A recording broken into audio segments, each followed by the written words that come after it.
நாளை தேர்தல் முடிவு வெளியாக உள்ள நிலையில் சட்டப்பேரவை தேர்தலில் போட்டியிட்ட அதிமுக வேட்பாளர்கள் திருமலையில் சாமி தரிசனம் செய்தனர். கள்ளக்குறிச்சி தொகுதியில் போட்டியிட்ட ராஜீவ்காந்தி, திருக்கோவிலூர் தொகுதியில் போட்டியிட்ட பழனிசாமி மற்றும் உளுந்தூர்பேட்டை தொகுதியில் போட்டியிட்ட குமரகுரு ஆகியோர் திருமலைக்கு வந்து ஏழுமலையானை வழிபட்டனர். அவர்களுக்கு திருமலை திருப்பதி தேவஸ்தான அதிகாரிகள் தரிசன ஏற்பாடுகளை செய்து தந்தனர். பின்னர் செய்தியாளர்களை சந்தித்த குமரகுரு, தமிழகத்தில் எடப்பாடி பழனிசாமி தலைமையில் அதிமுக பெரும்பான்மை பெற்று மீண்டும் வெற்றி பெறும் என்றார். நாளை நடக்க இருக்கின்ற வாக்கு எண்ணிக்கையில் தமிழ்நாட்டின் முதலமைச்சராக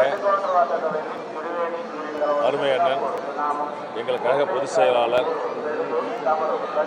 எடப்பாடியார் அவர்கள் தமிழ்நாட்டின் முதலமைச்சராக வேண்டும் என்பதற்காகவும் கள்ளக்குறிச்சி மாவட்டத்தில் இருக்கின்ற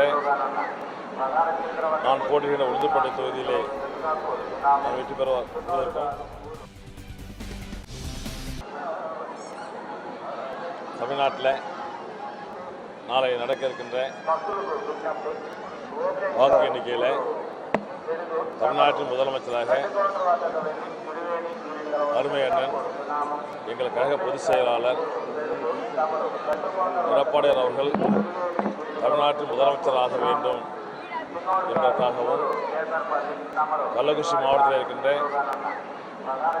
நான் போட்டியிடுகின்ற உளுந்தூர்பேட்டை தொகுதியிலே நான் வெற்றி பெறுவதற்கும் கள்ளக்குறிச்சி மாவட்டத்தில் இருக்கின்ற 5 தொகுதியிலே கள்ளக்குறிச்சி தொகுதியிலே அன்பு சகோதரர் ராஜீவ்காந்தி அவர்களும், திருக்கோவிலூர் தொகுதியிலே அருமை அண்ணன் பழனிசாமி அவர்களும், சகராரம் தொகுதியிலே அன்பு சகோதரர் ராகேஷ் அவர்களும், ரிஷிவந்தியன் தொகுதியிலே அருமை அண்ணன் செழியன் அவர்களும் 5 பேரும் நாளை நடக்க இருக்கின்ற வாக்கு எண்ணிக்கையிலே 5 பேரும் எல்லாம் வல்ல திருமலை வெங்கடேச பெருமாள் அருளாசியோடு வெற்றி பெற்று தமிழ்நாட்டு முதலமைச்சராக எங்கள் அண்ணன் எடப்பாடி அவர்கள் பொறுப்பேற்க வேண்டும் என்பதற்காக இந்த தினம் நாங்கள் வந்து பெருமாள் ஆசீர்வாதம் வாங்கணும். நல்ல தரிசனம். கட்டாயமாக நாளை தமிழ்நாட்டு முதலமைச்சராக நாளை மாலை அருமை எடப்பாடி அவர்கள் முதலமைச்சராக பொறுப்பேற்பது உறுதி என்பதை பெருமாளுடைய ஆசீர்வாதத்தோடு நன்றியோடு சொல்லி காட்டியிருக்கின்றேன்.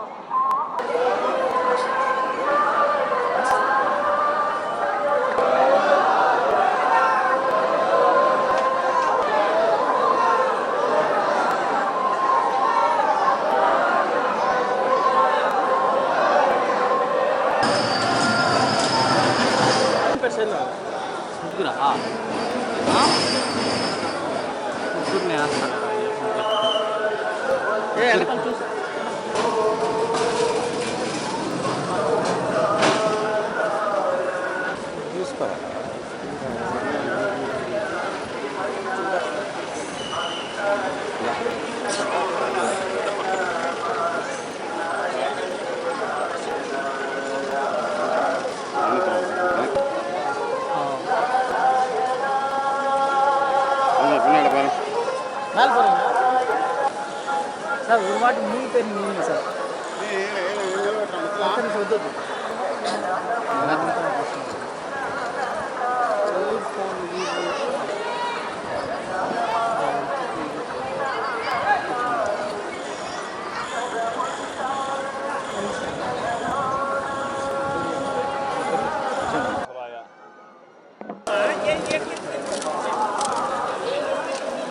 మేడం చెప్పారండి எனக்கு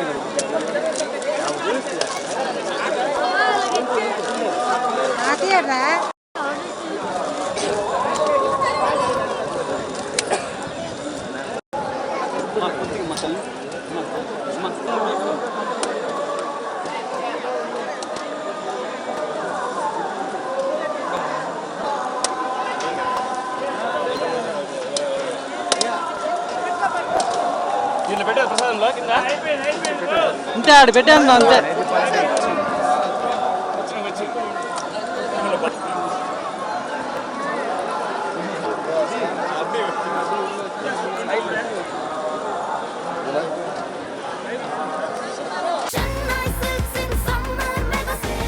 Chennai Silks in Mega Summer Sale.